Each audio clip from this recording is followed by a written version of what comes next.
A dramatic day in Washington, a kind of showdown over gun violence in America.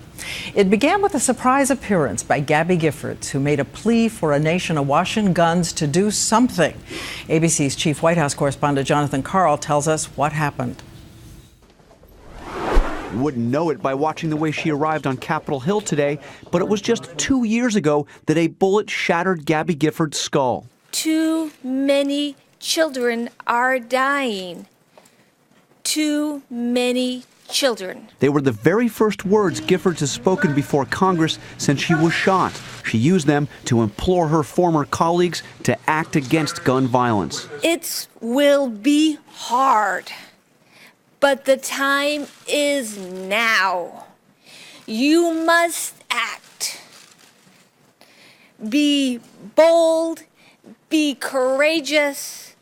Americans are counting on you. And with that, Giffords left, leaving her husband, Mark Kelly, to take on the National Rifle Association's Wayne LaPierre.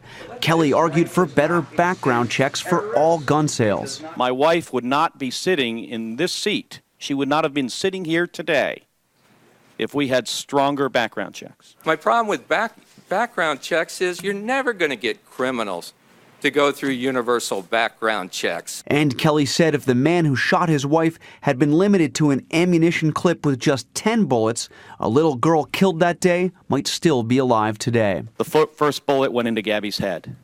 Bullet number 13 went into a 9-year-old girl named Christina Taylor Green. LaPierre said that new gun laws would only punish those who don't break the law. Law-abiding gun owners will not accept blame for the acts of violent or deranged criminals. When it was over, Kelly went over to shake LaPierre's hand.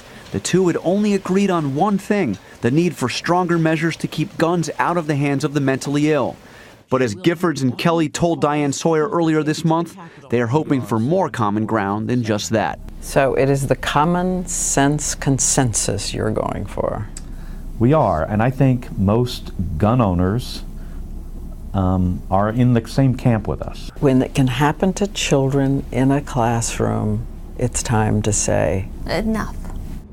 After the hearing was over, Gabby Giffords and Mark Kelly met with the president here at the White House. He is counting on them to help build public support for his gun control plans, and he is going to need it, Diane. Right now, even the president's allies on Capitol Hill say that it will be extremely difficult for him to get any of it passed.